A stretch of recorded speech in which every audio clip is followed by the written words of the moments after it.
Welcome back to another episode of Even Tacos Fall Apart. I'm MommaFoxFire, and today we're going to be talking about a topic that's complex, misunderstood, and honestly, one that doesn't get the attention that it deserves: the relationship between sex work and mental health. Today's guest is Amy Taylor. Amy's background is unique. She's a sex worker, but she's also so much more: an MBA, a Mensa member, a licensed pilot, and a model. She has an incredible story, and she's joining us to share it openly and honestly, covering both the good and the bad. This isn't a glossed over conversation. It's gritty and real, and we're going to hear firsthand what it's like to work in an industry that's often talked about but rarely understood. Sex work isn't something people usually feel comfortable discussing, but it's time we started looking at it for what it is and what it can mean for someone's mental health. Sex work is legal in many forms here in the US and across the world, yet the stigma around it is intense, and the challenges people in this industry face are sometimes invisible to the rest of us. From battling misconceptions to finding ways to manage personal safety, mental health, and relationships, sex workers often face unique struggles that go unrecognized or even dismissed entirely. And this stigma doesn't just exist in isolation. It influences every part of their lives, their access to healthcare, housing, financial security, and more. This is the reality of people working in this field. They are human beings with experiences, emotions, and stories that deserve to be told, heard, and understood. The mental health toll of sex work, especially when it's stigmatized or misunderstood, is something we need to address. Many workers in this field feel isolated, rejected, or unable to be open about what they do. Access to mental health support is tough enough as it is, but when therapists or mental health professionals struggle to set aside their own biases, it adds another layer of difficulty. That's something Amy and I are going to cover today too. Throughout this episode, Amy shares her personal journey and the realities of life in the industry. She's been through a lot, and she's got some serious insight into how sex work affects mental health, what society gets wrong about it, and what changes would make a real difference. Whether you've thought much about this topic before or not, there's something here for everyone to consider. My hope is that by listening to Amy's story, you'll come away with a better understanding of the struggles and resilience of people in this line of work. If this is a topic that resonates with you, if you've got questions, or if you just want to connect, make sure you're following me on social media and subscribe to the podcast. Your engagement helps the show grow and helps me reach more people who might need these conversations too. And remember, we're here to dig into the difficult stuff, to lift each other up, and to let people know they're not alone. So stick around with this important conversation with Amy Taylor. I think you'll be glad you did.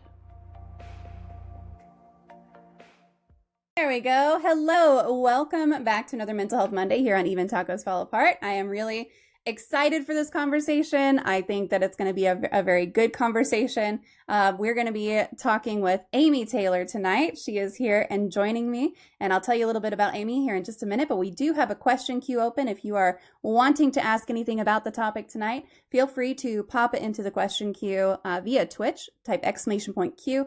Follow that with your question. That'll get it into the queue. And then if you're here on YouTube, just put it into the chat, and I'll keep a closer eye on YouTube than I do on Twitch, because it won't put it into its own queue for me. But I'll get that figured out someday. But we are here tonight. Our topic tonight is going to be sex work and mental health. And I'm very excited to talk about this. I think it's going to be a really good conversation. And let me introduce you to Amy. Amy, thank you so much for being here with us today. I appreciate you taking the time. So nice to be here. Thanks for having me. There we go. Hello. Welcome back to another Mental Health Monday here on Even Tacos. I've got one thing. See there, I knew I was forgetting something. All right, that's good. Okay. Thank you for joining. Thank you everybody for being here. I see you in chat. Thank you guys. I'll get to that question here in just a minute. But before we start in with the questions, Amy Taylor is an MBA, Mensa member, commercially licensed pilot who's flown cargo, charter, and been a flight instructor. She has been featured on and in Elle, Sports Illustrated, GQ, FHM, Maxim, Muscle and Fitness, Men's Health, Women's Fitness, and even Playboy. Now in her 40s, she's just getting started. When she's not in the skies or in front of a camera, you can find her staying fit, having fun with family and friends, and generally just enjoying life in Manhattan or wherever life takes her. I do have some social connections if you're looking to connect with Amy on Twitter, YouTube, Instagram, Facebook, wherever you want to connect. I'll pop those into the chat and you can go connect with her, give her a follow. All of those engagement things, y'all know I always say, like, anything you do to click and follow and subscribe, all of those are what helps everybody. So we're going to get into the conversation tonight, and I'll go ahead and start with this question in the chat, which comes from Bite Mark, and that is, Amy, what is your favorite poem? Oh, that's such a great question. Thank you. I mean, I don't have any memorized. I'm not that good, but I mean, like everybody, it's kind of cliche. I think Rumi's really beautiful. I think I wish I could read it in its original language, but even translated to English, I think some of it's so deep, and it's because of the economy of words. Yeah.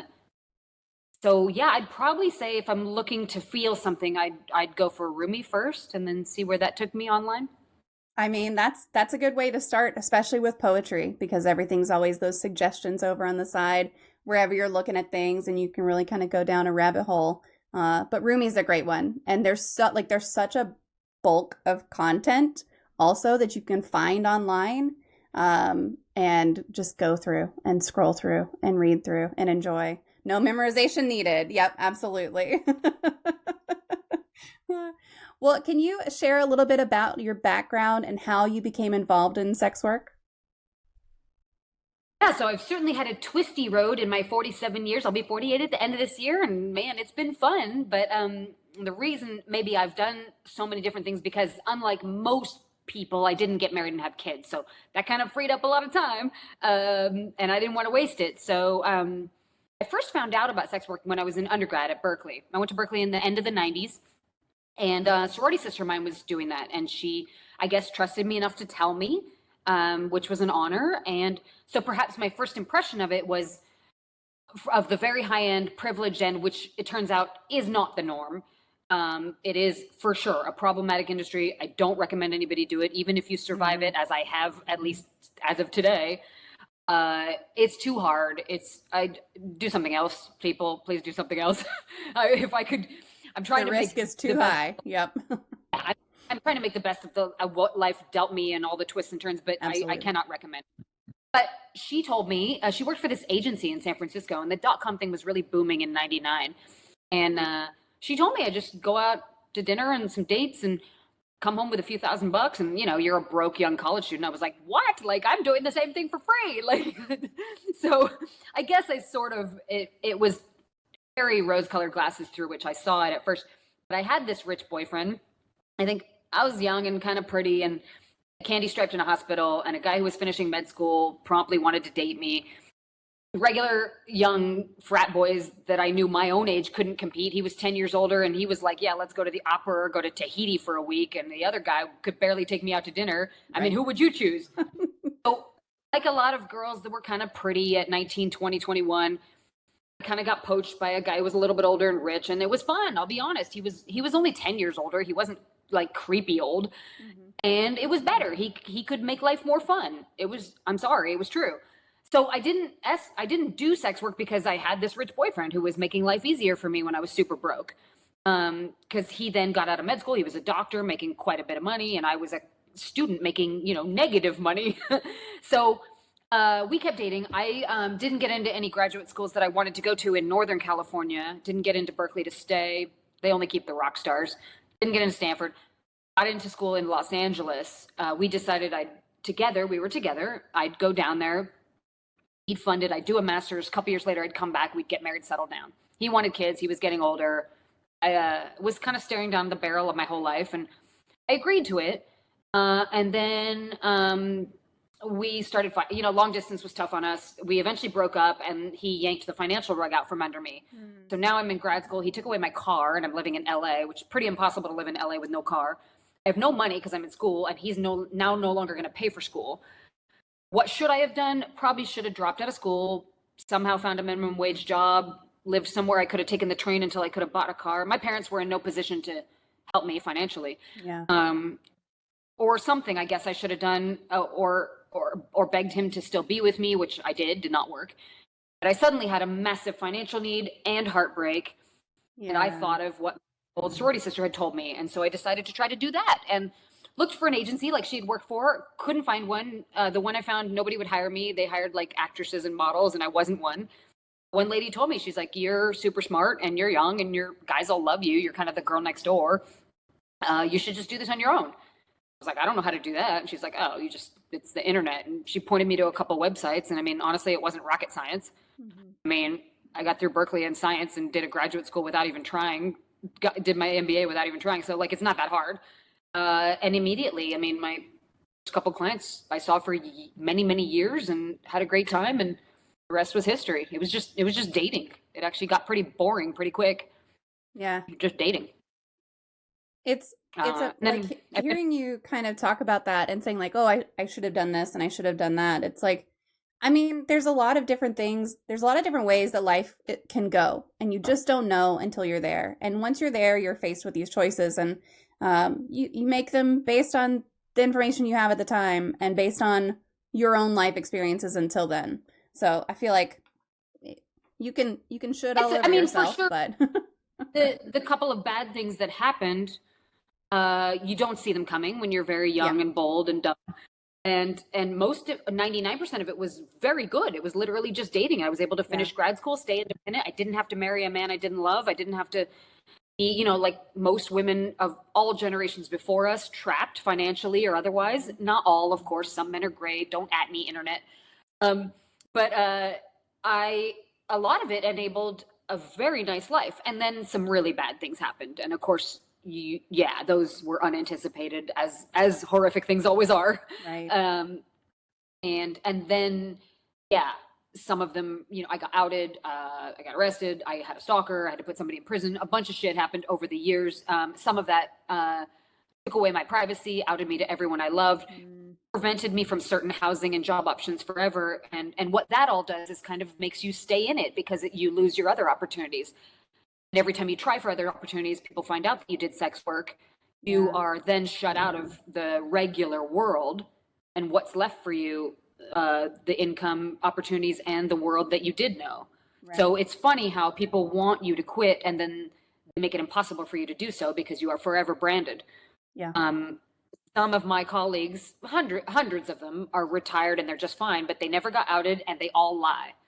Some of them have very big jobs. They're doing very well in life, and I'm happy for them, but they got lucky. And they have to lie. And a lot of them, now that it's far in the past for many of them, they're okay. But some of them, for the first decade or so, lived in terror of getting outed. Some got outed, and it was terrible for their spouse or their kids or whoever. Right. So it's complicated. I ended up staying in it, and then literally just saw the same people for over a decade, and then semi-retired. And I'm happy to be a financially independent old lady with a little dog. Honestly, that's fine by me. It's such a good time. But it does bring a lot of good and a lot of bad. And that's, I guess I wanted an interesting life. I'm not sure this is the way I wanted it, but you make lemonade out of what has happened. I think you have to. Absolutely. Absolutely. And we've got a comment in the chat that says, I feel like long distance is hard on almost everyone. That is very true. I mean, long distance is going to put a strain. And it's at a minimum going to really kind of test you a little bit and see how that relationship is. But that's hard on everyone for sure. It sucks that he was just and you're done. Like, taking away the car, that's kind of a shitty move. But I mean, when you are slightly over a decade younger and you are utterly financially independent. I mean, I was going to basically become my mother. My mother's younger than my father, financially dependent on him. Their marriages lasted, but it was often not easy for her. Yeah. And it was a different generation. Now he's quite nice, but there were some times when they were younger that she had to put up with a lot.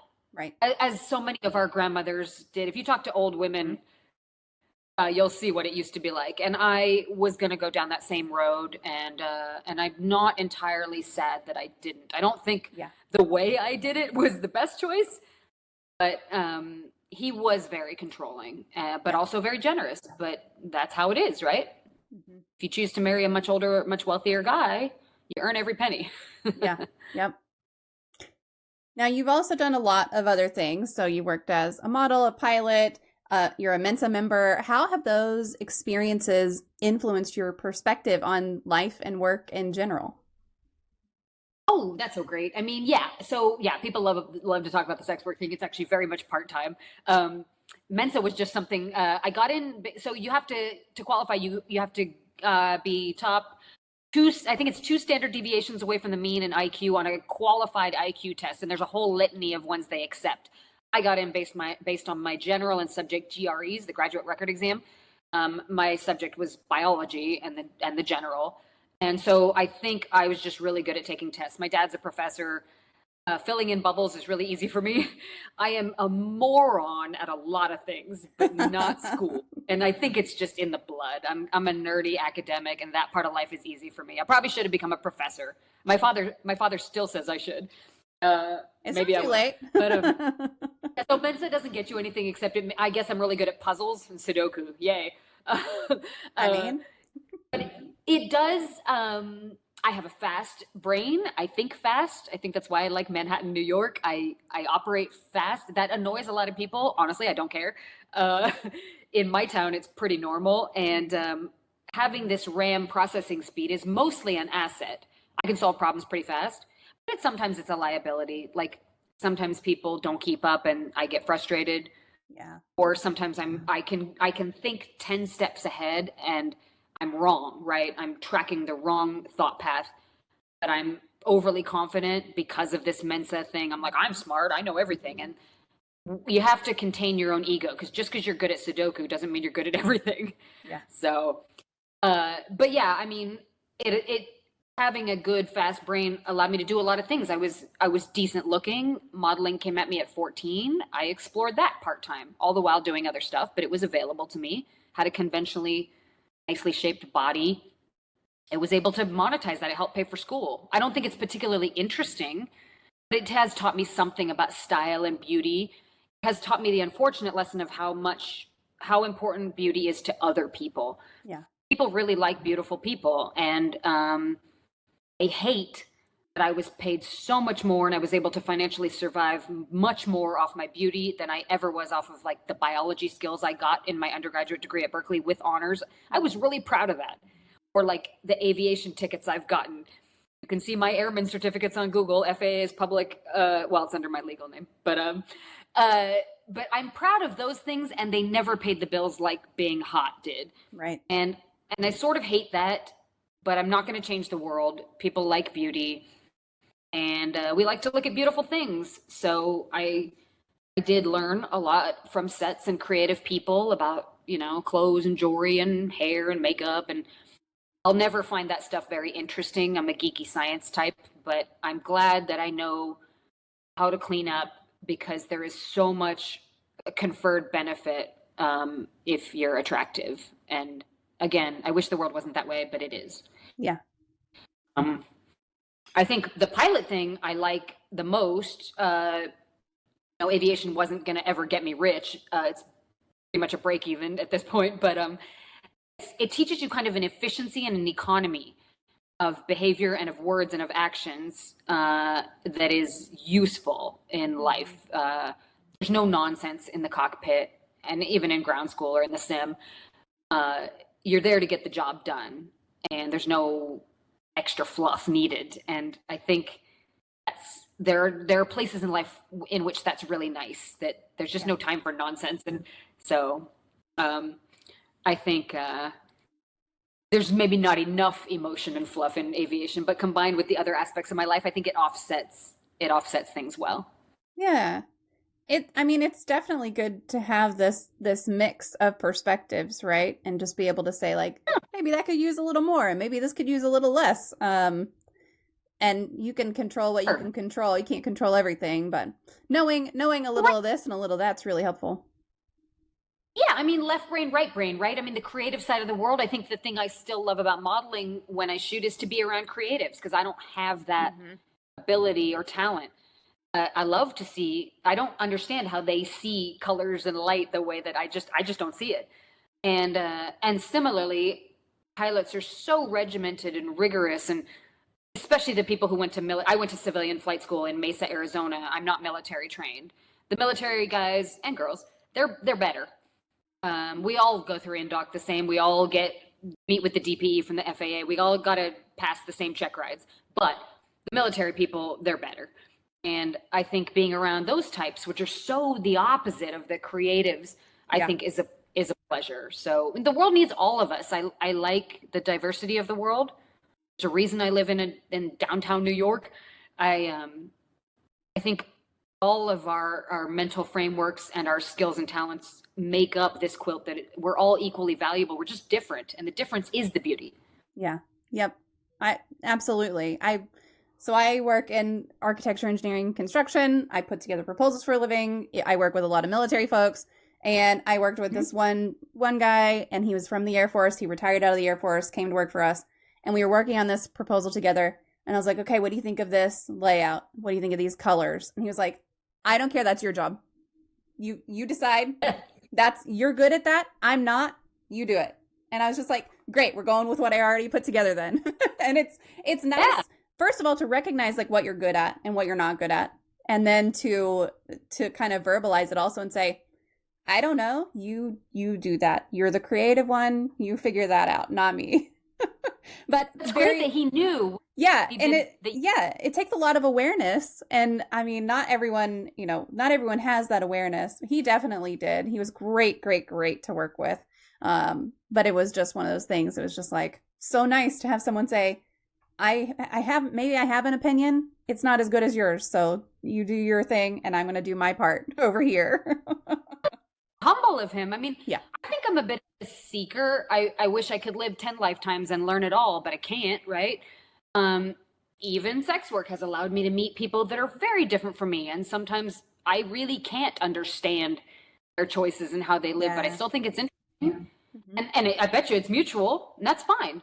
I think, and when you can be humble and realize that others' talents, skills, viewpoints are just as valuable as your own, it behooves us to communicate with people that are different from us. Because I think if you stick around only people that are just like you don't learn.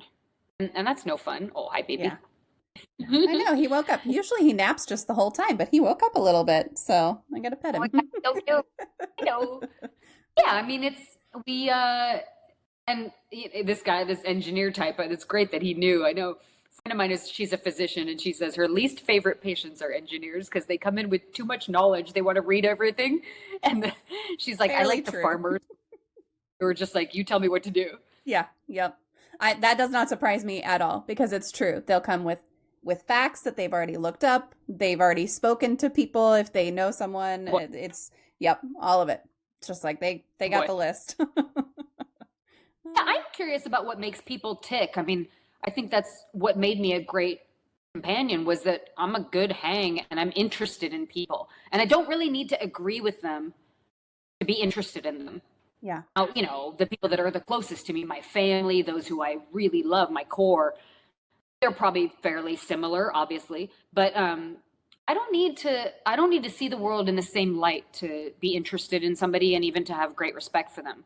If they're not harming me, then, I don't need them. I seek to understand rather than to change or convince. Yeah. But I do expect the same from them. I don't like being told what to do by anybody. That's probably why my life ended up this way. That's fair. That's fair. I like this comment in the chat. Bite Mark says, this is such a fascinating combination of life experiences. I imagine it really helps form a full picture of yourself and who you are. I feel like so many people wander through life just doing the next thing and not learning anything about themselves. Do you think that, because you've done so many things, it really gave yourself a better sense of self?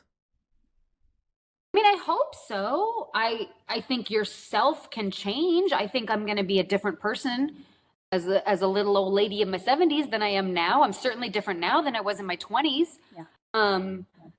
can't drink more than 2 drinks without a bad hangover. That sucks about being in my late 40s. But I mean, I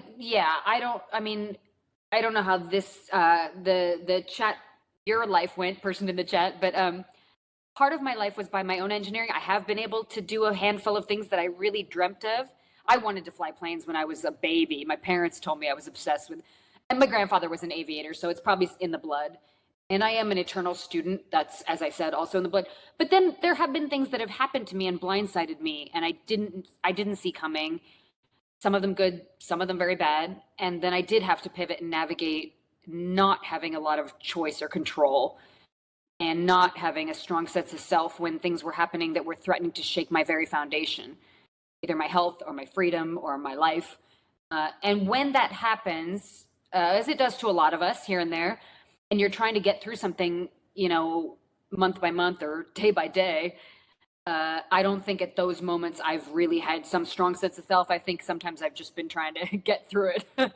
So I wouldn't be so proud to say that I've always known what I was doing. I've sometimes very much known what I'm doing, and sometimes been like surfing a very unsteady surfboard and just trying not to drown. Yeah. Getting that feeling of like, I don't know, but here I am. I mean, dude, just going like, I guess if I survive this, I'll be. And every time when you do survive these tough things that hit us all, you do always come out stronger and better. It's super not fun. Yeah. The life of ease is what we all want, but that's impossible. It doesn't exist. And it actually wouldn't be good for us. But in that sandpaper time where you're just being rubbed raw by life and going, what the f is this? Yes. At those times, I don't think I knew what in the heck I was doing or who I was, or if I had made every mistake, or and those things have only hit a few times in life. It'd be great if they were over, but I'm only in my late 40s, so I'll probably have speed bumps again. Yeah, I mean, it feels like you have at least, 1 or 2 a decade, right? Sometimes more, sometimes less. I think you do get better at it every time, if for no other reason than you're like, I've done some hards before. Exactly. I can probably do this thing. It's like fitness, or your kid throws a tantrum for the first time. You're like, I don't know what to do. And the 100th time, you're like, oh, I've been here. Right. Yeah. Yep. So yeah, I have had the good fortune. I hope we all have a strong sense of self. I think in the quiet of night, we all know who we are and what we want. The tough thing is listening to it, as opposed to what other people tell us we should do and be, or other people tell us we can't do or be, because they don't want us to have the audacity to dream, or they want us to like ourselves less because it somehow makes them feel better. I do encounter a lot of people on the internet who for some reason think I need to be humbled, which is very odd, because that presumes that I think I'm great, which I don't. They don't even know me. I don't think I'm that great. But there is this phenomenon where some people would like you to like yourself less online. And to them, I say I do have a strong enough sense of self that whatever nonsense you're going to say to me isn't going to change what I'm going to do. Yeah, absolutely. Now you talked about being, it is. I mean, it is. Listen, everybody's got opinions when they're behind a keyboard and you can't see them. They would like to tell you your face. Yes, absolutely. I mean, right? Yeah. Right? You wouldn't believe how nice New Yorkers are, because we're all walking around and it's our faces. So people don't act like that here. Now you mentioned being semi-retired. So when you're not working, what do you enjoy doing? What activities or hobbies kind of help you relax and unwind? Oh, well, I just got back last night from California. I spent the week with my family for the 4th. And that's always nice. When you go back to your childhood home, you like regress back to who you were. Then you're laying on the floor watching TV, and your parents like won't let you even pay for coffee because they forever think you're their kid. Yep. And it's these people who've known me for 47 years, and they know me for all of the nonsense that has happened to all of us. So that's a distinct pleasure. I go home to California a lot because I no longer live there. I'll probably live there again in a few years. My parents are aging. It could be soon. If something happened, I could pick up and move back next week. We'll see how that goes. I have a sister. We're on board with that, and we'll address that plan as it materializes in the coming decades. I hope it's as long as possible. We'll see. Of course. And then I go to Florida to see a good friend. I trip around. I haven't gone anywhere international in a year, which is like the first time in a while. But that's because during COVID for 4 years, I like literally nonstop left the country. It was cheap and nobody was doing it. So we did all the nose tests and masking and we just left.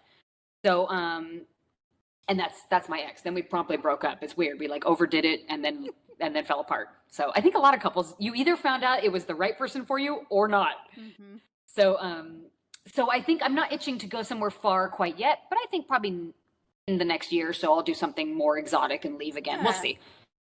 But then generally, I like fitness. I like to scuba dive. I like to golf. There's no course here on Manhattan, obviously, but there's a range near Chelsea.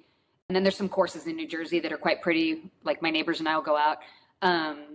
I like marksmanship, although Manhattan's not a gun place, but we do have a couple gun ranges where you can shoot with 22s. Mm-hmm. You have to go to New Jersey to shoot more serious stuff. And I'm no longer a gun owner here. I did have one. I owned one in California, but I gave it up when I moved here. So, so I don't go shooting right now as much as I'd like to, but I used to go quite a bit, and maybe I will again when I live elsewhere.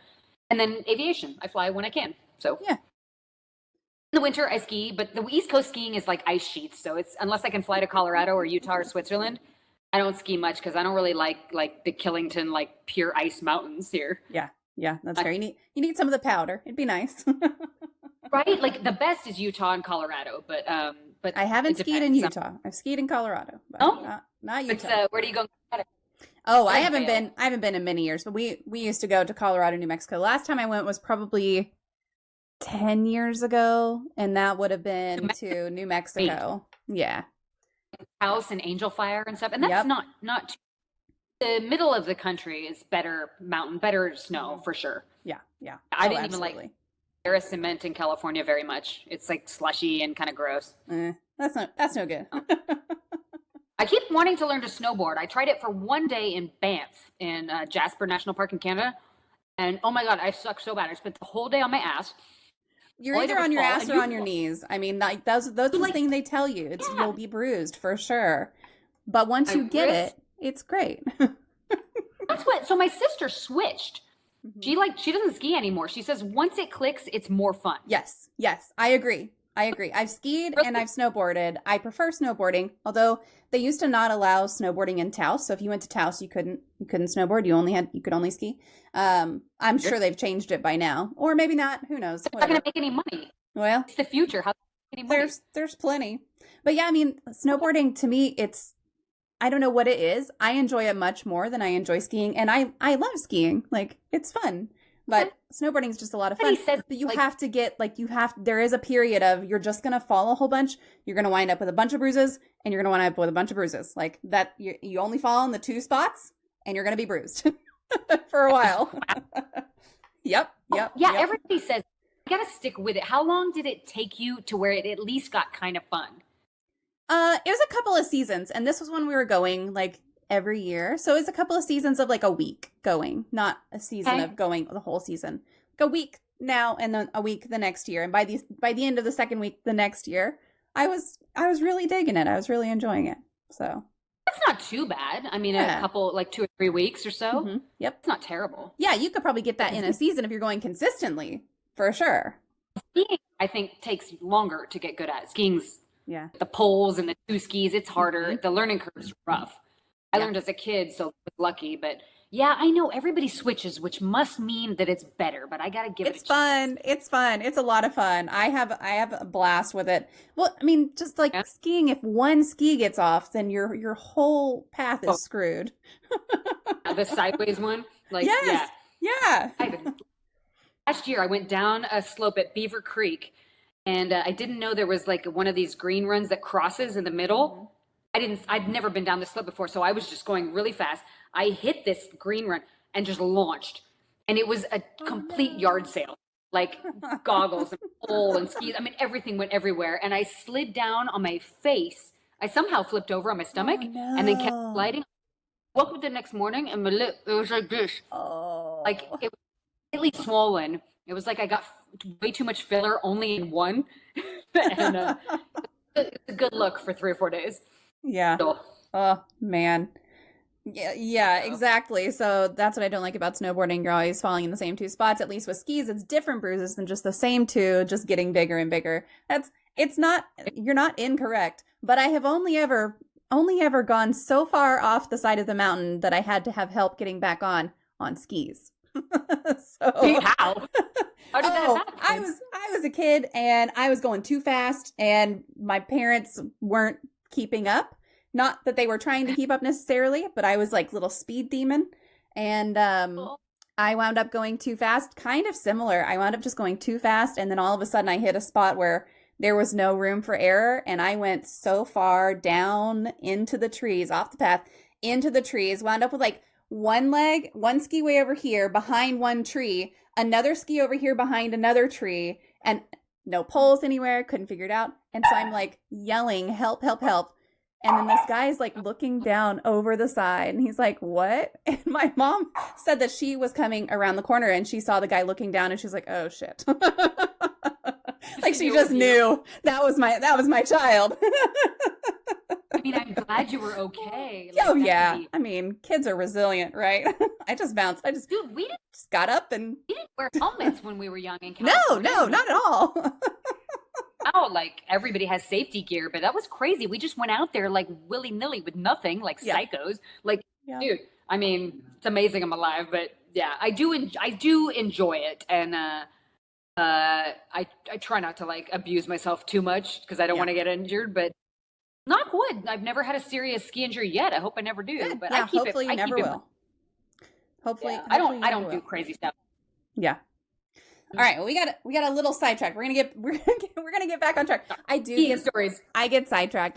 Look. I'm the That's same. great. Stories are life. Did the What's guy life fish without you the out, stories? or you have to fish out and find It all your took stuff? it took the guy and it took my mom as well. Both of them had to like come sidestep down the mountain, get to me, and help me get all the way back up because it was so steep and so Mhm. like obviously not groomed or anything. So just No, yeah, to step in so it, you nice. just keep going. Yes, yeah, Like, right yeah, when you're in powder, there's no bottom. yep, You have to like the snow angels to try to get out, right? yes, It's a whole yep. vibe. It was crazy. All right, well, we've got another question in the chat, and 488 would like to know what could be improved in your local community to improve the collective mental health. I mean, in my community, are you talking about sex workers? Are you talking about New York City? Are you talking about dog I'm moms? gonna I mean, assume that he's talking about sex work, but it could be New York City. If you got a suggestion there, we could go there too. there's a lot in all those communities. I mean, you know, I when people have misconceptions, which they do, and I don't entirely fault them for that because the vacuum, we are largely closeted, so people think they Yeah. don't know a sex worker. I promise you, you all do in your yoga class at Whole Foods, Pilates. Like, I promise you, you all know a sex worker, and a lot of you probably love one, and you just don't know. The CDC estimates it's about 1 million women and plus men. It's not just women, but they estimate 1 million women in the U.S. at any given time. That's one out of every 125 women. So that's a lot of people, Yeah. including like online OnlyFans, sex work, dominatrixes, escorts, strippers, what I miss. Anyway, all forms of sex work. There's phone sex, I guess, if anybody's still doing that. I do try to dispel myths, and if they want to talk, it makes a lot of people uncomfortable, but sometimes they have questions, and I do try to build. And since I got outed, I'm one of the few that will ever talk to the public because I got nothing to lose. I got outed. I mean, it is what it is. What else is there? My Right. family. My family still loves me, even though they worry, and I'm lucky that they love me. That's a grace I don't deserve and I can't repay. But a lot of people don't get that deal. A lot of sex workers get disowned by their family, and that contributes to mental health struggles and drug abuse. And the holidays are very hard for a lot of sex workers. So if you know and love one, be nice to them on the holidays, because a lot of us are very lonely on during those times. We've been rejected by our families, our lifestyle choices. And I think what could be done is, it's again hard because we're closeted, but I would argue they should read more and watch more, and if they can meet one. That's kind of hard again with the closeting, but we get told we don't know our own minds by people who smugly assume they know better for us what we should do than we do, which is very weird. And we're fighting for our rights, and we're going to get them. Watch, it's happening everywhere. New Zealand, a woman was just able to sue a client in small claims who didn't pay her, and she won. Nice. And in Belgium, they've been able to sort of unionize and fight for rights. And you don't have to like sex work to acknowledge that we're human beings worthy of respect and rights. I don't always like sex work, and I know the industry. It's full of problems, just like every industry. But I think in general, what people stop not being so ridiculous about sex in general would be nice. Not just sex work, but I understand a lot of people, it's more exciting if it's transgressive and sinful, and if they wrap it up and all that. It's because it's really just a bodily function everyone's doing. It's not that big of a deal. It's nicer if it's wrapped up in love and romance. Sometimes it's not, and that's okay too. But I'd like to see people grow up a little about sex. Mm-hmm. I'd like us to be able to be more honest with mental health workers without losing our health insurance, without having to closet ourselves to not get our housing and our banking and our access to healthcare canceled, because that's what happens. So then we have to lie. We can't tell the truth because we get hated. And then if we lie, the world lies about us and we can't even defend ourselves. So we get trapped. Legislators and those in power won't even listen to us or take us seriously. They just dismiss us as a bunch of crazy bitches. And so we struggle to fight with our rights. I think clients are in a very difficult position where they would like to see us less harm, but they can't speak up for us for obvious reasons. They would lose their happy, normal lives, right? Mm-hmm. So they consume the products of our labor, but then they can't stand up for us. And perhaps they shouldn't be expected to, any more than you should stand up for the rights of that salmon whose fillet you ate on your sandwich today. You don't know if that animal had a good life or not. You're just the consumer. And being a conscious consumer on everything you buy is probably not possible. But where it is possible, you could, stand up for, if you watch porn or go to strip clubs or ever use OnlyFans or have ever gone to a peep show, phone sex, and hired an escort, it would be okay to gently stand up and say that they're human beings and that it's not a throwaway person, and a dead hooker is not a funny joke. Yeah. You could start there by just saying that they're people, because I think that the trope of that they're throwaway people who are better off dead, even while everyone is consuming the products of sex work labor, is pretty gross, right? Because like it or not, these are people doing labor that almost everyone is consuming for their enjoyment. So I think those small steps, just acknowledging that they're humans, would help. I mean, we were specifically excluded from PPP money during COVID, literally just work of a prurient nature, which was us, sex work. No loans for us. Everybody else could, right? Didn't matter if you had a shady business, as long as you weren't sexy. And I think, my alma mater's motto, UC Berkeley's motto, is fiat lux. And I think I internalized that, where it means shine a light. And I really believe that lying causes a lot of mental health problems, and that truth, the light of truth, does a lot. It's a disinfectant. And I'm not saying you run down the street and shout, "I love hookers," because I would love to, but you probably can't do that because there's kids out there.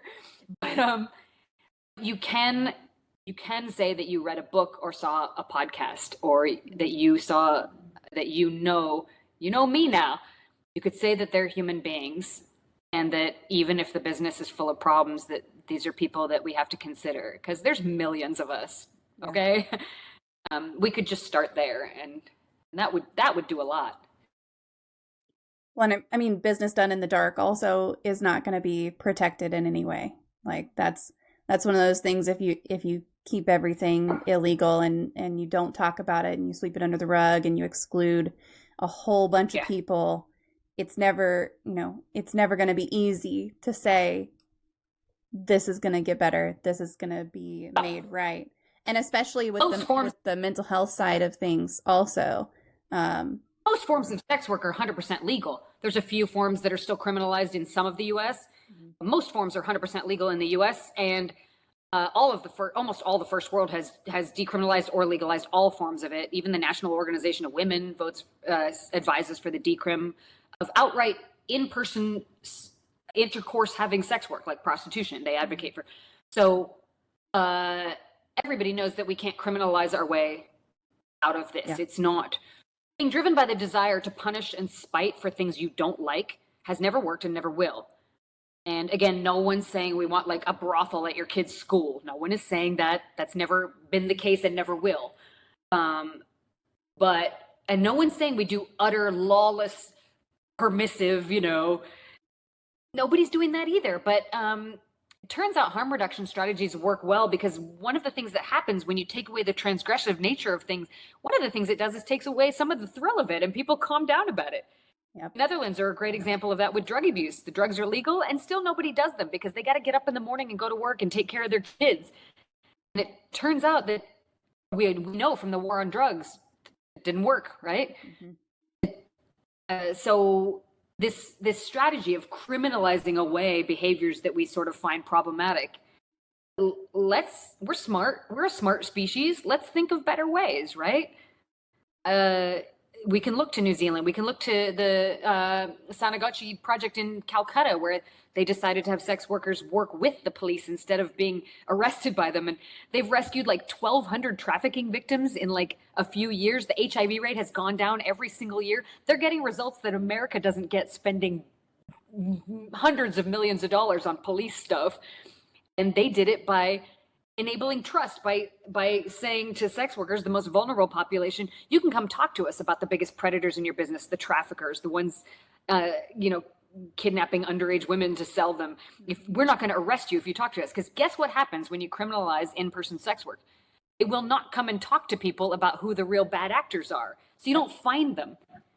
America did FOSTA SESTA and then said, we're now not finding the traffickers. Yeah, you didn't find them because you made it even more illegal and now nobody will talk to you. And you haven't disappeared anything. Talk to anybody in Koreatown in LA or in the Senorita bars in Houston. There's more than ever, and you just now don't get any data on it because you thought being tough on it would get rid of it. It didn't at all. It shoved it underground and it's flourishing, my friends.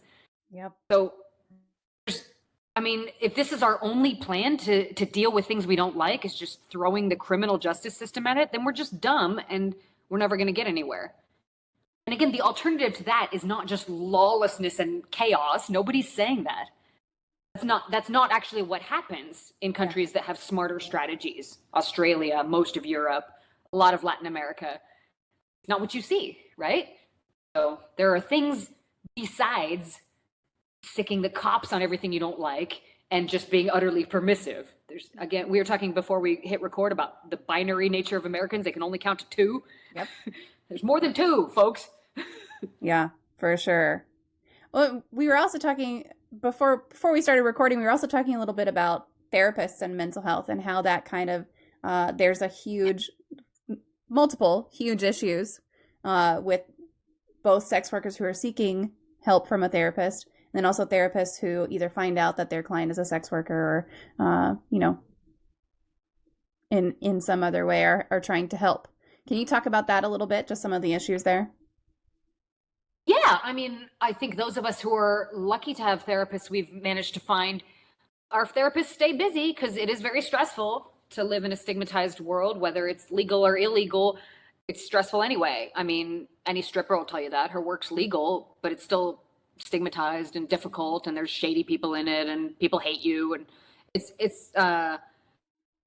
and again, like I said, having to couch the truth at your gynecologist all the time, because when they give you that look about having multiple partners, you always want to say to her, do you know exactly where your husband is right now, my friend? You may be exposed to multiple people too. Like, I had a married friend once tell me, she's like, oh, my husband cheated and now I have to get an STD test and I shouldn't have to. I'm like, everybody should always be getting STD tests.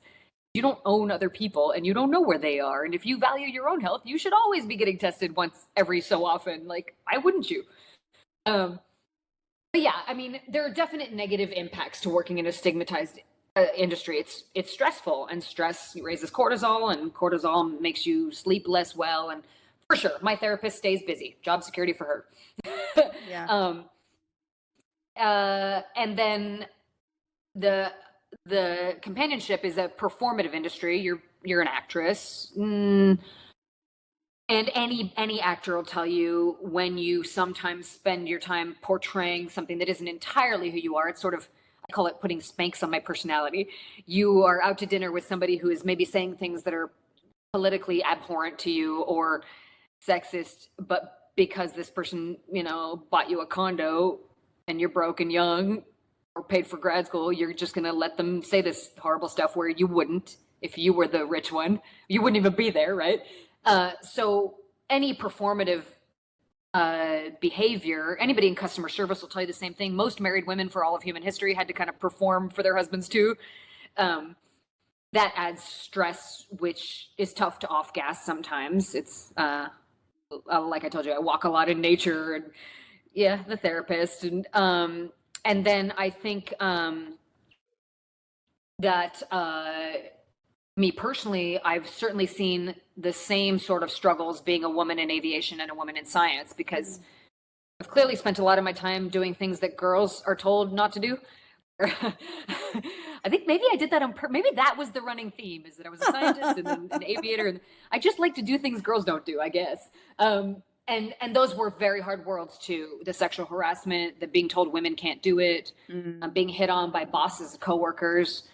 I quit a flight job once because there was an owner operator in his CJ1 and he thought he could fuck me for that job. Sorry, can I say F word? Sleep with me. Sorry. Yes, it's fine. It's all good. I can't. Okay, sorry. Yes, it's all good. So there have been mental health struggles in my other jobs too. But this particular, when you're in sex work, the deep sadness of the loss of relationships. I've had people that no longer speak to me. I moved once because neighbors made it so impossible. I wasn't working in my home or anything, but just they made life intolerable once they found out. Yeah. And moving was a hassle and expensive and annoying. I liked where I lived. People tend to attribute every problem you have to that. Like they don't believe that you're not some wild orgy having crackhead or whatever. They really just don't believe you. And I understand that's part of because you don't tell them at first. So you closet yourself, you're lying a little because to protect yourself. And then when they find out, they just think you're a liar. You have a credibility problem. And I guess that's fair. I would argue that people can omit private facts and that doesn't automatically make them a complete liar. They're just trying to live, right? And I think we all do that to some degree. But certainly having to live in constant fear of being judged and hated is not great for your mental health. It's tiring. Yeah. I think all work is tiring. My sister's in politics and she's just counting down till retirement. She hates it too. I don't know if anybody's perfectly happy at any job. No, it would be my answer, but I don't know. I'm sure there are some people. Well, I want somebody to pay me $1 million a year to play with my dog. I want that job. That would be a great job. That'd be a wonderful job. Absolutely. And I like my job. It's just, sometimes there's just some days that you're like, I would rather not be doing this. This is work. That's why you get paid. If it was that fun, you'd do it for free. Exactly. But I think I wish we had access to more. There are some therapists willing to take us, but I think most of them are doing it by Zoom from Canada because that country is friendlier to our work. I wish more American therapists would be willing to help us without, like I said, also trying to fix us or convince us that everything is because of that. Maybe we'll get there, but it seems slow going. Yeah. It's interesting that they're like doing Zoom stuff from Canada. I wouldn't have considered that, but that's actually I feel like that could be a really good kind of solution to that, to say like, look, if you can't find one here who's going to be able to work with you, here's another option. Yeah. Well, they have a much better attitude to it. They have more rights there. Yeah. They have a better, the country has a better attitude toward women in that world. So, it's not, things aren't perfect for them either, but they certainly, their country treats them a lot better than America does. So. Yeah. You talked a little bit about kind of the performative aspect of things. Do you ever feel pressured to either portray a certain image in your work or do something that conflicts with your personal values? And how do you handle that kind of situation? Yes. I hate doing my hair and makeup. I do it only when I have to. I don't care about makeup. I should learn. They have like everything's on YouTube. I do not care. I wear zero makeup. I do not do my hair unless I'm being paid or I'm at some event where it would be wildly inappropriate to show up barefaced and with dirty hair. I think I'm a teenage boy inside a Playboy model's body. Aging, getting old Playboy model, but I look very sexy. And I do like sex. I like men and romance. And I enjoy my femininity. But I view my femininity as kind of a cloak that I enjoy putting on, but I also very much enjoy taking off. Yeah. I want to stomp in the mud and look at tadpoles. And then once in a while, I want to go out for a sushi dinner in high heels with makeup on. But that's the most annoying part of my job is that I gotta be so girly. And because men are paying for femininity, they love it. Right. And I don't fault them for that. It's pretty. Women are beautiful and they smell good and they, women, we got nice curves and it's great. But I'm not interested in doing that in my limited spare time. Yeah. That's not what my time. And then, like I said earlier, I have served men who say abhorrently sexist and politically abhorrent and religiously abhorrent things to me, and I have usually, if I can get away with it, I say nothing, and I'm ashamed of myself. When I was young and broke, I often agreed. I was with somebody the night Obama won. We were in the Hermitage Hotel in Nashville, Tennessee. I don't even know if it's still there. It's a beautiful old hotel. And they had this sports bar in the basement. It's a gorgeous old bar. And Obama was winning, and this guy didn't like it. And he was throwing French fries at the screen, at this TV, this big screen TV in the bar. And he was screaming, "You Muslim, you N-word." And I was very broke, still finishing grad school, just became a companion, massive debt from school. He was loyal and wealthy and nice to me, easy. This is oil man, rich oil guy. And I agreed. I lied and agreed with him. And of course, I had voted for Obama, of course. But I lied, and I'm not proud of that. And I never told him that I thought he was disgusting and racist. And I saw him for a couple more years, and then life changed, and we didn't. I hope he's well, I guess. But I was so ashamed of myself that I sat there and went, yeah, like F that guy. And it wasn't true. I didn't feel that way at all. I needed money. I was young and broke. Yeah. Oh yeah, I've done things like that. I've lied because I needed to pay my bills. Yeah. And I wish I had. I wish I had gone back later and. Yeah, because he wouldn't have cared if I had called him on it. He would have just fired me and gotten the next actress. Yeah. So I wouldn't have, if I thought I could change hearts and minds, but I was just staff. I was just service staff. I don't think some of them thought about me any more than they thought about their pilot or their driver or their housekeeper. I was staff. I mean, you learn pretty quick in my business. Even if you saw somebody for years, sometimes they'd email you 2 years later and you'd realize they don't remember that they already knew you. A billionaire I used to see, I saw his plane on the tarmac and I was teaching a student in Long Beach, California at the Signature there. We landed and his plane was there. And this is a person I'd known for like a year. No, like two. Many times hanging out at many of his houses, many cities, New York, LA. I thought we knew each other. He had been to my home. I thought we really knew each other. Wow. I see his plane. I ask him, "Hey, what's up?" He's like, "Who's this?" "Okay, you're busy, you're famous, you don't have my number anymore, fine." I reminded him, so-and-so, and he went, "Who?" And I realized, and that's the deal. And why would I expect to be important to somebody like that? Yeah. I was not. It was me who remembered him because he was super rich and famous and important, and I am not. That's okay. He was nice. He was never cruel or mean. I did my job. He paid. But I was quickly disabused of any thoughts of me being special. So sure, I just did my job. And conversely, I had men on their knees crying because they thought they were in love with me, and I did not feel the same. That's happened a few times too. And it's not that I forget them, but they are not as, I don't feel what they feel. And I don't even know if they really feel, but they think they do. So, relationships are sometimes one way, right? So maybe sometimes I was performing and maybe sometimes they were. I had a client once tell me, he's like, you think you're acting when you're on a date with me? He's like, well, so am I. I was like, really? He's like, yeah, like I'm trying to be the best I can for you. I was like, oh God, that's sad, but thanks. Yeah. So maybe all dating is somewhat performative. It might be, I'm not sure. I mean, I think to an extent, right? Like especially if you're trying to put on a good face or make sure that someone else is having a good time instead of enjoying it yourself or something like that.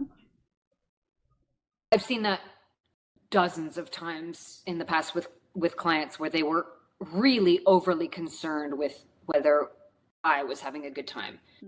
I don't know what to make of that. I've talked to other companions and they've said they experience exactly the same thing. So this seems very common. I've got to think it's just ego. Like they don't want to think that you hate being there.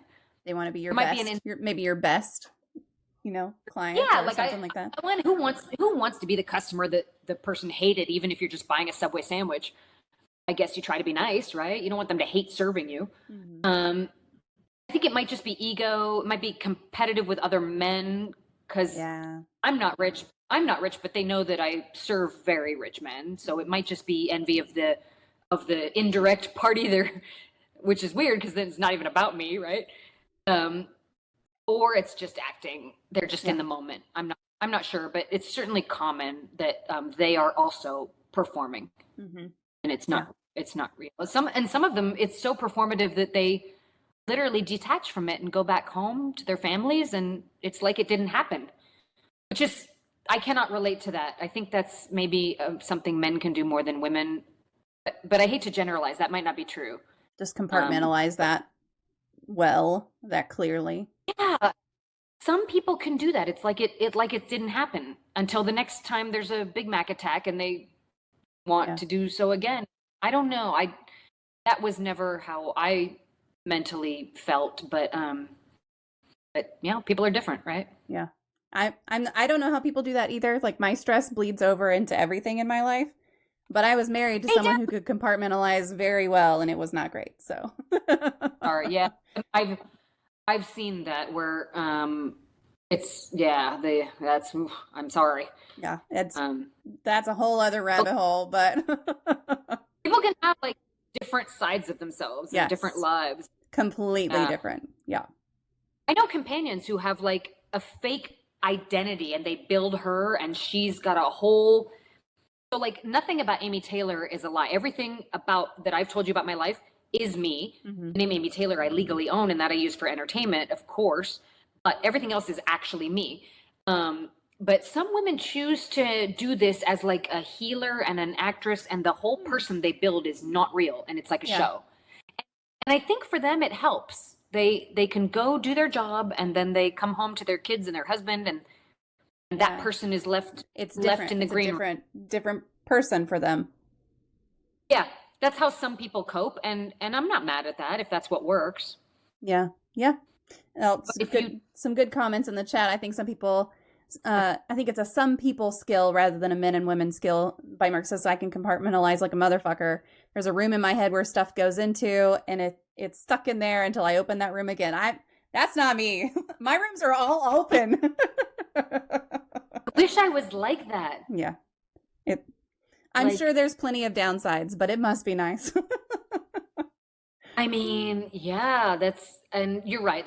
I shouldn't have said men and women, forgive me. That's not true. You're right. It's some people. Yeah. My grandpa was in war, and he barely ever talked about like having to like kill people, right? He had been in the Air Force, and I think people do what they have to survive. And as long as you're not hurting people. Of course, is if you married and you took vows and the other person isn't consenting to everything you're doing, that's a problem. Yeah. Because you took vows, right? And the only real moral framework is consent. I mean, if somebody's consenting, cool. But if they're not, then you got a problem. Yeah, for sure. I mean, yeah, Consent is everything. Like in marriages, not in marriages. Just talk about shit, man. Just communicate. Just talk. Yeah, it can get real weird if you just talk about it. And I know why people don't, because they don't want to get rejected, or they want the benefits of the being with the person, but they know the person won't consent. I get all that. But it's gonna bite you in the ass later on, right? So you might as well. And I know it's hard. Like I know like the kink world, like BDSM, they're really good with consent because they do some real freaky stuff, right? I've done some. I'm not a professional dominatrix. There's women much more skilled than me and all that stuff. But they like fully hash out everything they're gonna do because it's so freaky. You kind of have to, right? Because you could really hurt yourself or others. And so they're very good about like explicit consent. I think they have a lot of knowledge to share with the mainstream world about how you negotiate boundaries, because those folks are very good at it. Oh, absolutely. Well, and just you have to, if you're going to go into something, you want to go in with as much information as you can, and making sure that both parties understand where those boundaries are is really important. And I wish that extended to more than just BDSM and the world of kink. Like it should extend to a lot of things. Finances, sex, like just how to live. Living with another, you know what's amazingly easy is not living with another person. Like I've lived with people and I've lived alone, and like living alone is so selfishly easy. Like even just living with somebody, like there's a lot of boundary stuff to negotiate and consent about. Like my father says the secret to a happy marriage is a large home. So that you can have your separate spaces. Our room and their room. And my parents, they live in a far less expensive city in Northern California, and sometimes they don't see each other all day. He's upstairs and they text each other, and maybe that's why they've made it. Maybe that's why they're on their 55th year, right? Maybe that's the way to do it. Yeah, that could be the secret. Absolutely. Just have a big home and maybe don't see your partner all the time in the same house. I don't think anybody ever wanted to be with me 24/7. I've had men madly in love with me, but I'm very good in small doses. I'm exceedingly after a while. Yeah. I know. Ask any of my exes. Hey, everybody's got their things, right? So what are some common misconceptions about sex work that you either encounter frequently or that you would like to dispel? Oh, yeah, so people think we are stupid, which, like I told you earlier, I'm super smart at like test taking in science and super dumb at like history and geography. So we're not a monolith, and neither is anybody else, but people like to say that we're dumb. They like to say that both were like an evil Jezebel and a tortured victim. So like, dude, pick one. I get both 100 times a day. Like, it's either I'm a predator and living life on easy mode is this term the kids like, as if what I do is easy. If you think it's so easy, you try it. Yeah. Oh my gosh. By the way, most of it's computer work. It's very boring. Or that it's like so horrible I should be saved from it. So like, again, pick one. Is it easy or is it hard? Or is it both, depending upon whether you'd like to be jealous of us or feel pity for us? I've never seen a group of people so simultaneously villainized and also pitied. It's they all think we're all on drugs. I think there's a certain rate of drug use. I don't know that it's any more than the cocaine use in the finance bros here in Manhattan. I'm not sure, but it's not universal. That we're damaged and desperate and et cetera, et cetera. And I would argue we're no more damaged than the rest of society, and we're just trying to survive like everybody else. They like to say that our clients are entitled, abusive, creepy, hurt us. They're desperate. That is no more true than in regular dating. If you're so concerned with, women having to spend time on dates with men they may or may not like, then you should outlaw dating, and maybe you should outlaw marriage, because a lot of unwanted dating and sex is happening to wives too.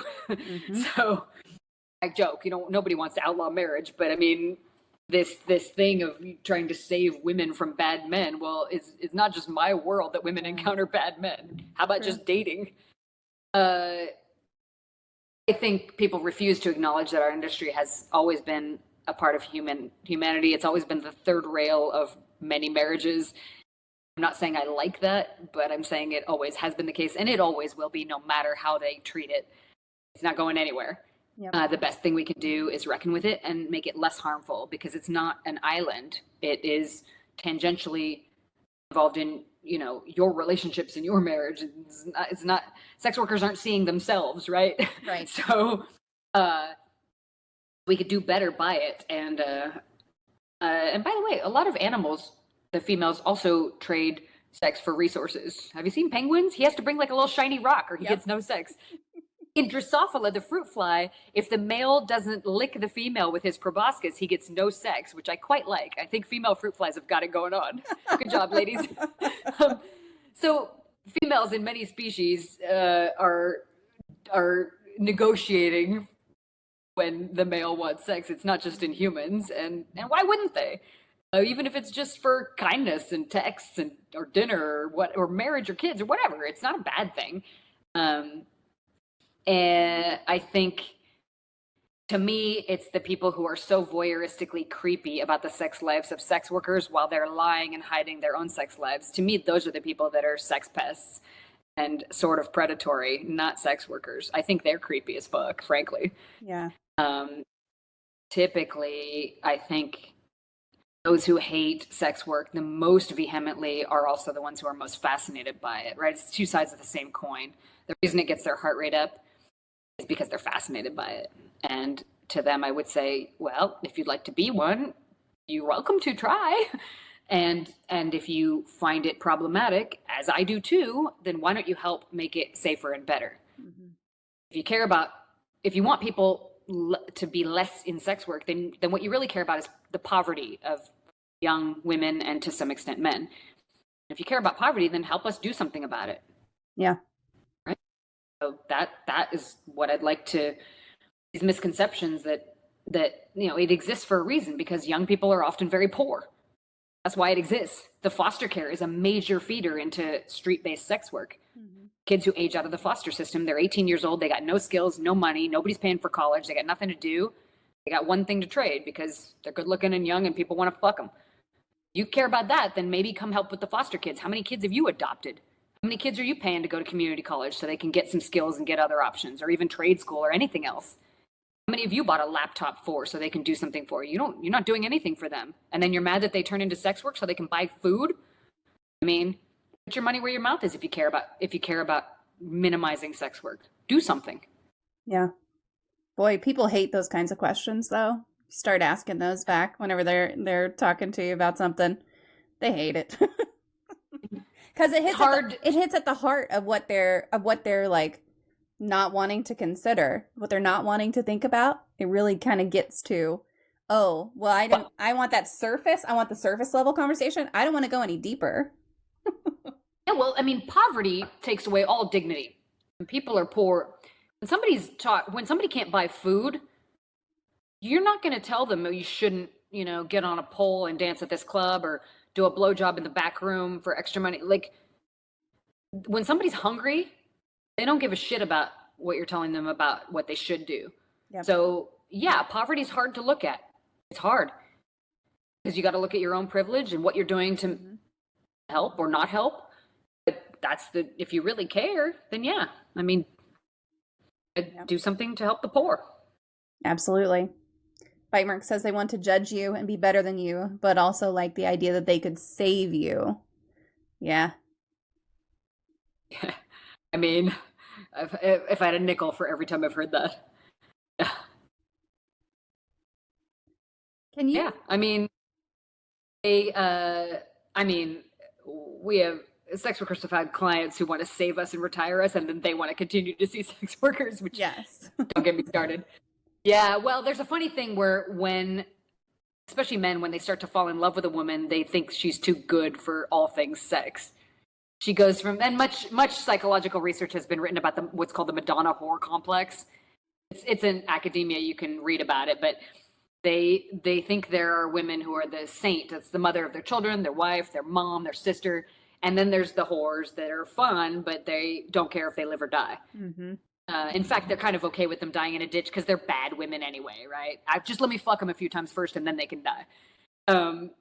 And so this compartmentalization, once a man cares about you, you shift from being whore to Madonna, and he doesn't want you fucking anymore, right? He wants to cover you up and save you, but then he's still going to go have fun with the other whores, right? So yeah, this for sure, that's true. I mean, this again, people can only count to two. What did I say earlier? Yep. That's come up time and time again. It's like binary is as far as people can go in their minds. It's only this or that, and that's all. Yep, absolutely. Can you talk a little bit about any particular challenges you have personally faced in balancing your mental health and your career in sex work? Sure. It's a lot at times. I about it was about 12 years ago, I refused to work for a pimp. There's a guy named David Elms who owns a site called theeroticreview.com. And he is effectively an internet pimp. He wanted you to sell sex, which I refused to do because it's illegal, and then get your clients to write reviews of said sex for money. And then he charged money to join the site and read those reviews under the guise that if you had all these good reviews, people would help you, kind of like a paid Yelp for hookers. And he bothered me when I was first on the internet 15 years ago, saying you should do this, sell sex, and get your customers to write reviews, and I'll charge for them, and you'll make more, and I'll make more, and effectively a pimp, right? And I would laughed and said, "You can go to hell." And that was probably not a good thing to say to somebody like that, because I didn't realize he was a drug using, gun toting. He got convicted of rape, and he was a real bad guy. And in my youth and bravado, I didn't know who I was messing with. I just knew that I wasn't going to sell sex for a pimp. That's crazy. No. But he got madder and madder as I became successful. I guess year after, he hated me more and more. I didn't know that. I had to put him in prison. He outed me to everybody I know. I lost my boyfriend. I lost my job. My family didn't talk to me for 3 years. I miscarried my 17-year-old son. I had quit and didn't want to tell the internet, still ran my pay site for the income it provided, but wasn't seeing anybody. And this boyfriend and I was an accidental pregnancy. We were going to try to make it work. I was getting ready to move to Seattle with this guy. And then David Elms did this to me, outed me to the world, and I miscarried. And I hope I meet my son someday, but I lost my chance at being a mom. And then I sued him. And when I won, he then tried to kill me. And that year, I would have been 2011, I think. I'd have to look, might be 2010. I'd have to look back on exactly what year it was. But that year I was very dark mental health wise. Yeah. Not having my family around. They circled back and came back, and I'm grateful for that. My sister was terrified for herself and her husband and her own kids. And she asked, this is an actual like rapist, crackhead, gun collecting pimp who's after us. Like, did you ever think that what you do could touch us? And the truth is I hadn't. In my youth and stupidity, I had not thought that my choices could perhaps hurt my family. I wanted to not have them ever know. And I wanted to, I guess, have my cake and eat it too, and retire with a cute boy, get married, just bury it all and get away with it all. Well, ain't that a great plan, right? Turned out it didn't work out. Genius. Like I said, some things I'm very dumb. But then I had to put him in prison. He went to prison for a bunch of years. He's out now. He's changed his name. The victim services tells me where he is. But that year was very bad. And sometimes late at night I wake up and I'm back there a decade ago. I guess that would be PTSD, right? A couple therapists have said I probably qualify for that. I don't take any medication, but I got beta blockers on standby if I ever want to prop up propranolol to calm down. It's sometimes hard, but as every year that goes by that it's further in the past, I feel safer, and he hasn't come and killed me yet. So far so good. Yeah. On the positive side, I'm independent, free. I have no boss. I have no husband. I have very little stress. I have time to sleep and exercise, and I have enough money to eat healthy. So in some ways I have less stress than the average person. And then in the other negatives, like I told you about earlier, the societal things, stigma, shame, having to be somewhat closeted in general, a little still. And then the way that people act insane when they find out. It's a mixed bag. Some parts are terrifying and some parts are actually kind of awesome. Weird, right? Yeah. I mean, there's good and bad. But yeah, I mean that's a lot. That's a lot to go through and to have kind of hanging over you. Yeah, those years were the darkest. Yeah, I mean that's the truth of it, is that I just didn't I think because I was so privileged and my sorority sister was the only person I had known who did it, I didn't really believe that people like that were in it.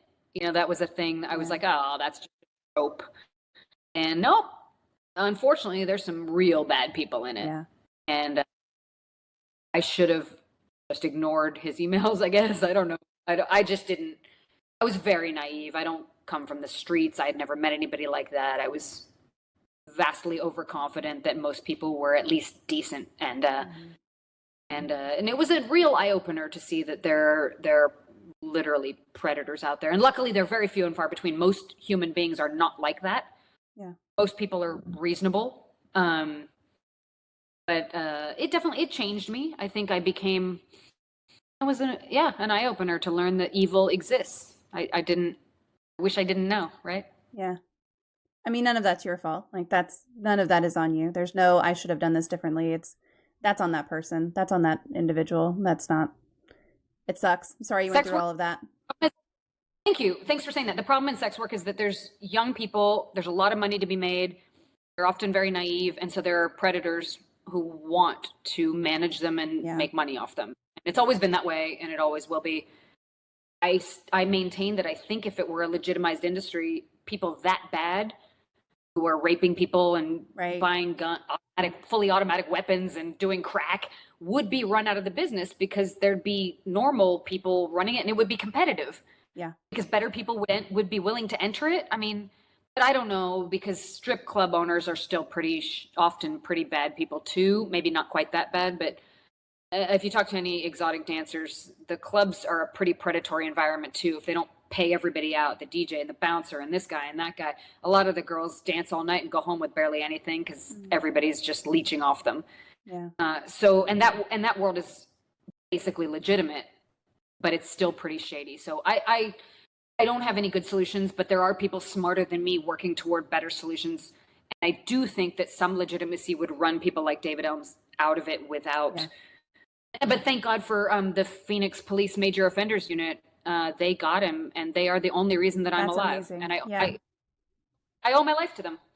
Yeah, that's amazing. When things like that work, it's great. I don't know that they cared about me. I think maybe it's just bad press when pretty girls get killed, or maybe they just wanted him, and I don't know. It was maybe just luck. Yeah. Who knows? Yeah. You've talked a little bit about kind of the criticism and judgment that you've faced, and losing contact with people and having to move and all this. How do you handle that kind of judgment from people who just don't understand or respect what you do? How do you handle that? Well, if they have questions, I'm happy to talk to them or point them into, there's lots of books and YouTube channels and podcasts and things now where people are speaking about their experience. So I'm happy to, if they want to watch or listen, maybe I'll send them a link to this. I hope they won't use my bad experience as a reason to say, see, we should crack down on it harder, because that doesn't work, people. You're just going to create more David Elms dummies. But I'm happy to correct some of their misinformed views. I wish they knew that I know hundreds and hundreds of retired companions who are just fine. They're mothers and wives and businesswomen and lawyers, doctor even. I know them. And then if they just want to hate me, then I kind of am done. My life's too short. Mm-hmm. And in terms of respect my profession, I just want them to respect my humanity. I think it's a pretty far stretch for me to ask them to love sex work. At this point, I'm just asking people to acknowledge that we could do we could mitigate the harm being done to the young and the poor. I'm not yet trying to ask them to respect it. I don't think that'd be great, but baby steps. Yeah. Yeah. You got to start somewhere.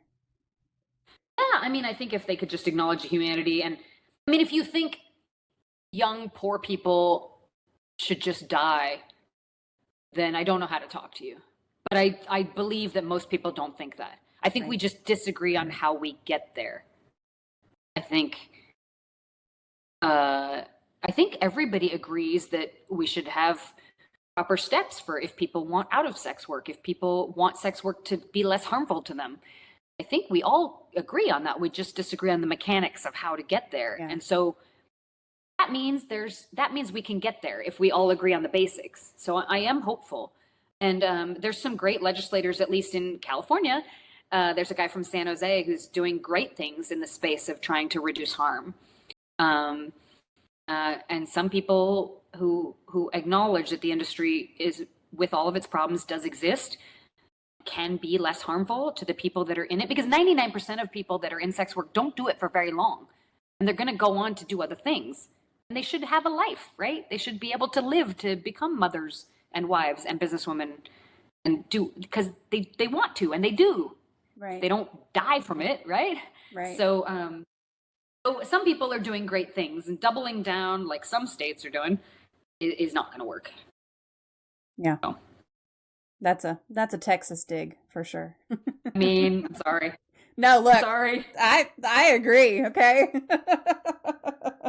Texas is leading the front on this end demand idiocy where they think they can criminalize the client side of it, which is nonsense. That doesn't work anywhere.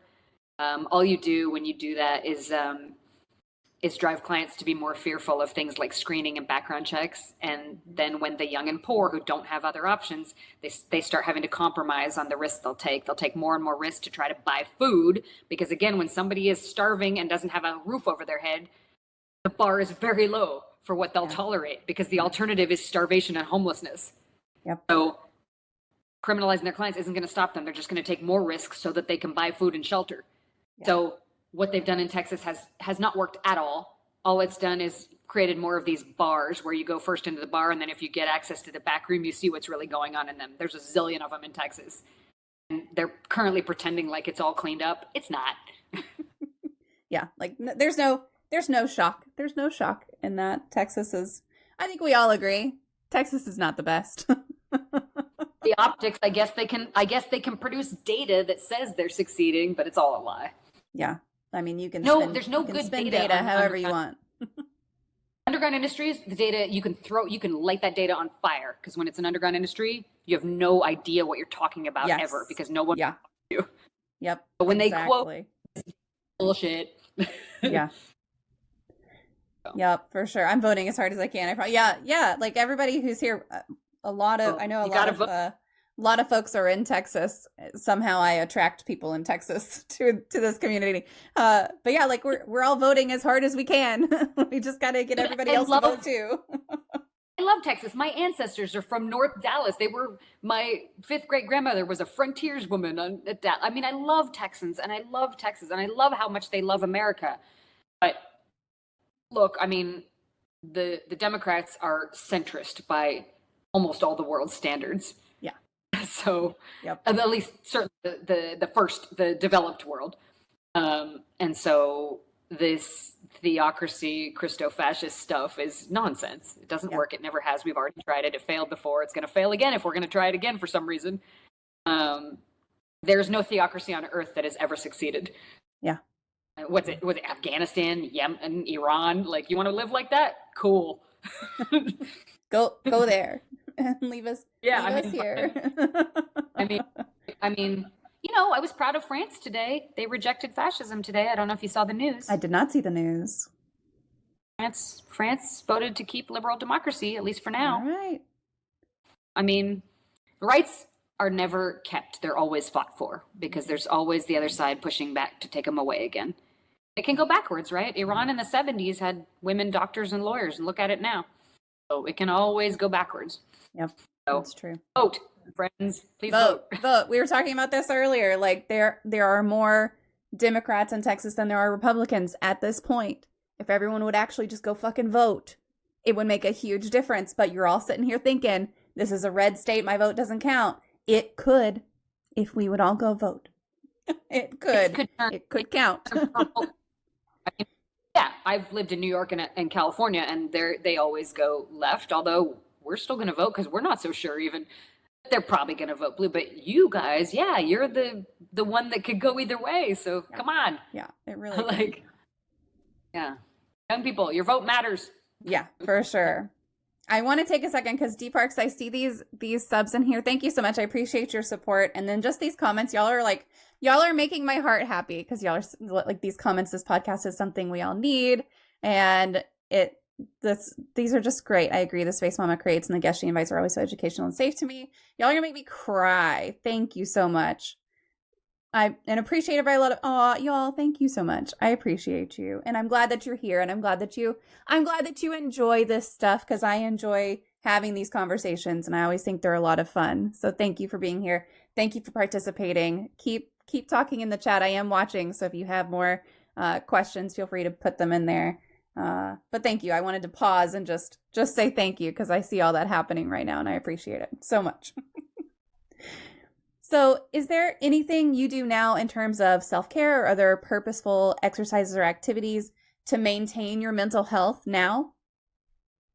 Yeah, I get off my phone. Like I go like there's the baby. Hi. And your fans sound so loving and thanks for your kindness. Thanks They're for so not sweet. filling the chat full of hate. You sound like you have such a nice tribe. Like this is really lovely what you're building. Yeah, I really love this. I really do love this community, y'all, like so much. Thank you for not selling rage. I'm disappointed that some of the podcasts that are selling rage, I mean, there's only one thing that sells better than sex, and it's rage. And some of them doing that, you talk about people who will do anything for money. I mean, I don't think it's helpful. I think it's harmful, and I'm ashamed of money. And I think building something in a more sustained, positive way that helps people is so important and so good because you could go lowbrow and sell rage, and it's gross. And I'd like to see that stuff go away. It probably won't, but I think it's the smarmiest. So, personal opinions aside about rage baiting, speaking of mental health, I get off my phone because the apps now, I open them up and some of them are so ragey. Just people fighting about stuff I don't even know what they're talking about, and they're so mad. Like the X thing, he must have changed the algorithm because now I just get people fighting about stuff that I've never even heard of. Yeah. They're threatening each other, and I'm like, I don't know what this is. So I post some picture and say hi to the world, and then I close it. Mm-hmm. I get tech neck, and I hate it. So I get off my phone. I go hang out in the park with my dog and look at him yell at squirrels and look at crazy New Yorkers. I travel to go back west to see my family or friends. I might go on a date, might get laid, might not. Big fan of doing it by myself too. That's fine too. Nobody does it like I do. Good for you. Every girl needs a vibrator. Amen. I try to exercise, but I don't obsess about it. Yoga for sure. Get the cricks out and stretches. I do try to get sleep. I'm not a person who can sleep 4 or 5 hours a night. God love people who can, but I'm an 8 hours a night girl. Sometimes 9. Wish I wasn't, but I don't feel good if I don't sleep. Mm-hmm. And then I make sure to keep my friendships tight. I'm lucky to have great neighbors, many of whom love me, including all my flaws and the things I've done. And I'm lucky for that. And so we do like terrace dinners when the weather's nice and indoor spa stuff when the weather's cold. It's sunny here right now and hot. So we're all enjoying that because 6 months a year it sucks here. And so kind of all the normal things, but for sure, getting away from my phone. Yeah. I know how Gen X and old that sounds, but when I'm on the phone a lot, I feel bad. Mm-hmm. I guess, I don't know, maybe the young are more wired for it, but I try to take a tech detox when I can. That for sure helps my mental health. Yeah. I've got all the timers set on my phone. It's like, you can only spend this much time a day on this app and then it's going to close for you. I need to go in and change. Yes. You go into your settings on your phone and you say like, okay, TikTok, I'm going to only allow myself to spend an hour. The app will literally close when the hour is up and it won't let you open. Of course, you can override it if you really wanted to, but it will close. And it gives you like, you got 10 minutes left. You got 5 minutes left. It gives you little warnings and then it'll close. And then I felt older and less cool. I did not know that was a thing. Yeah. You can set it where then you can't access. Of course, you can go on your browser. Like there's ways around it and stuff. But I just decided yesterday, and I haven't done it yet. I need to move the black and white setting on my phone up an hour. I have it set to midnight. I need to set it to where it goes black and white at 11 because those dopamine hits, they program them in, and if it's in full color, you're gonna stay in there longer. So I got to change that one too. But. true that if it's black and white, it's less interesting? Yep. Wow. Yeah, if it's black and white, because your brain is not picking up all those colors, and so you're not as interested in continuing to scroll and look at the different videos and read the different memes and stuff. It's not as interesting if it's in black and white.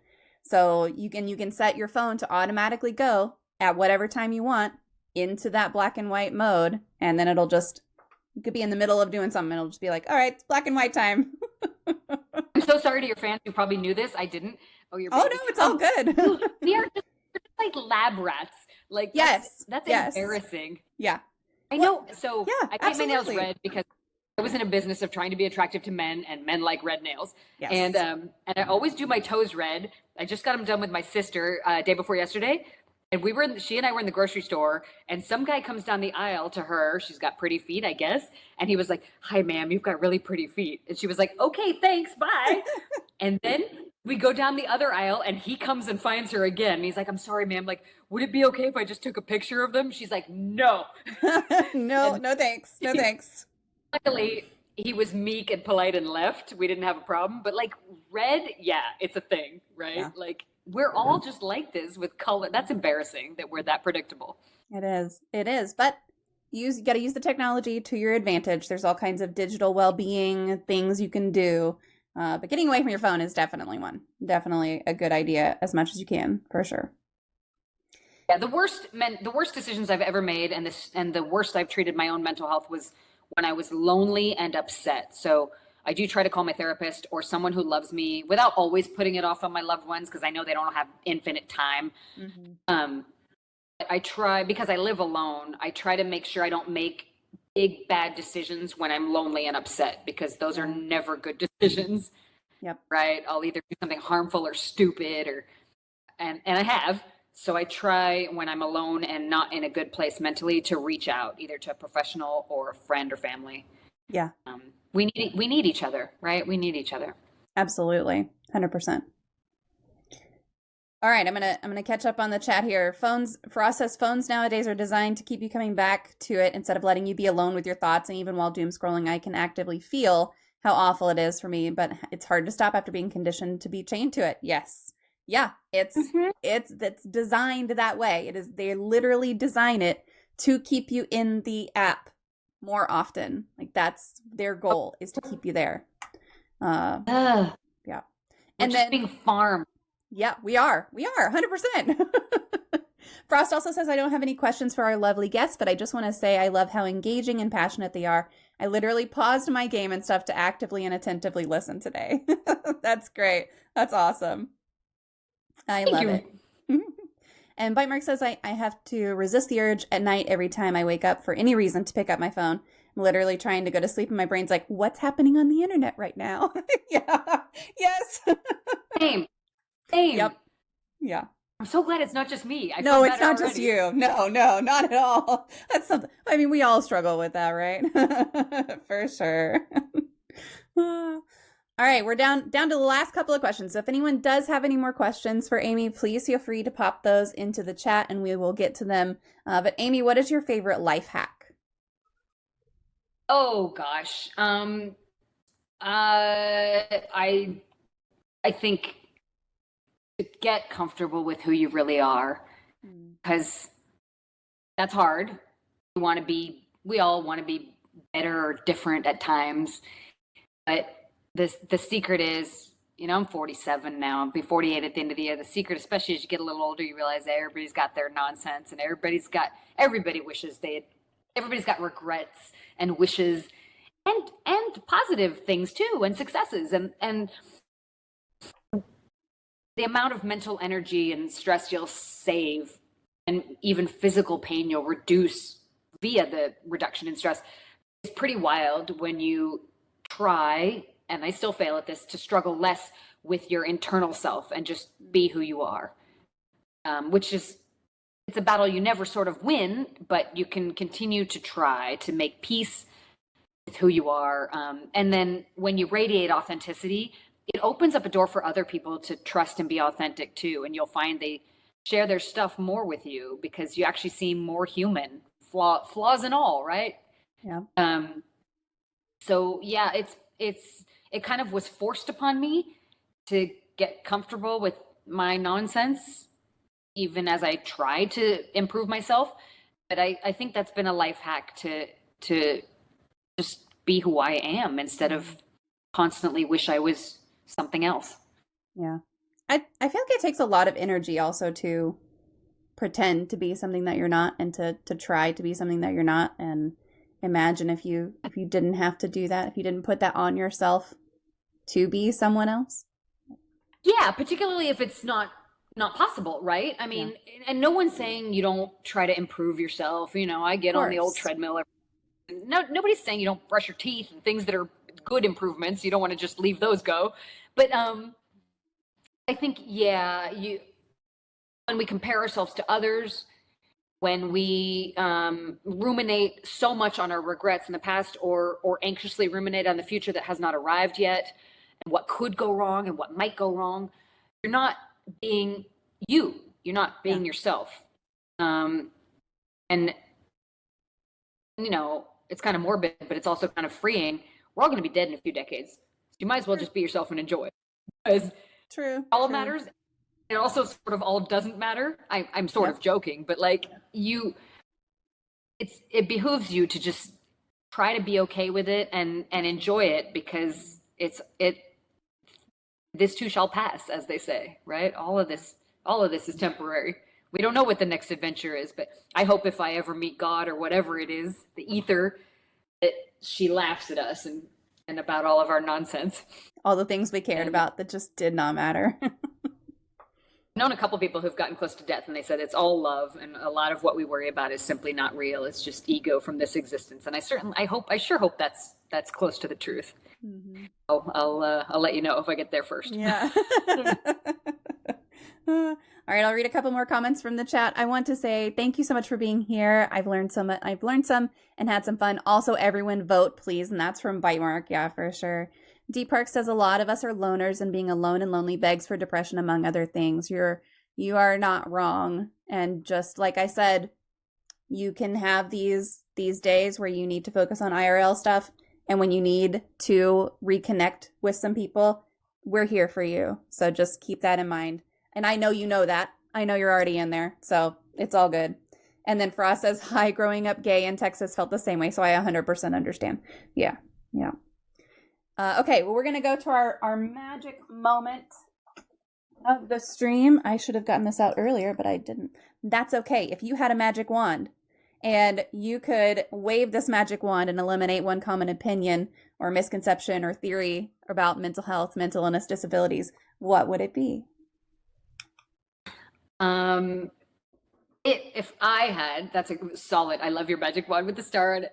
I'd like to make people sort of live and let live. I'd like people to be happy that it's not a monolith, that we are mentally different, and that's actually beautiful, not scary or harmful or to be managed. Judging others, trying to control others, shoving one's own standards off upon others for whom things might be different is just sort of childish and ridiculous, and it's just ego driven. I think our mental states differ every bit as much as our physical states, and it's really dumb that we can't just be okay with Mother Nature's beautiful diversity that she created. Like, call it Mother Nature, God, whatever, I don't care, whatever you want to call it. She makes all this possibility, and we should be embracing it because it's so interesting and beautiful. So if I had a magic wand, I would make people love diversity and appreciate it and revel in it and enjoy it instead of judging it and being afraid of it. Amen. Absolutely. Absolutely. I love that. Maybe we'll get one day. Maybe we'll get there one day. Yeah, right. Like, you ever see like the way your pets like greet something they don't know? They kind of sniff at it and look at it, and then if they're not into it, like you put a carrot in front of a cat, they just kind of turn around. Okay, fine. That's not for me. They don't try to bother it. Usually, I would like us to be a little more like that. Yeah. Live and let live, right? People. Absolutely. Well, I'm going to open it up to you. And if there's anything that we didn't talk about that you want to talk about, feel free to throw anything out there or any resources or recommendations that you want to throw out there, I'll just give the floor to you for a little bit. Oh, thanks. I mean, not much. Thank you for all your kindness, all you guys, girls, guys, people. Thank you for it's nice, and I hope to talk with you guys in the next one. I'll log in and be one of the people in the comments too. But if you are interested and care about sex workers, the big outreach group is Sex Workers Outreach Projects. That's SWOP, SWAP, and there are SWAP chapters in every city in America. You can get involved, or if you're curious, you can find out how you can be a better ally. It is intimately tied in with LGBTQ issues,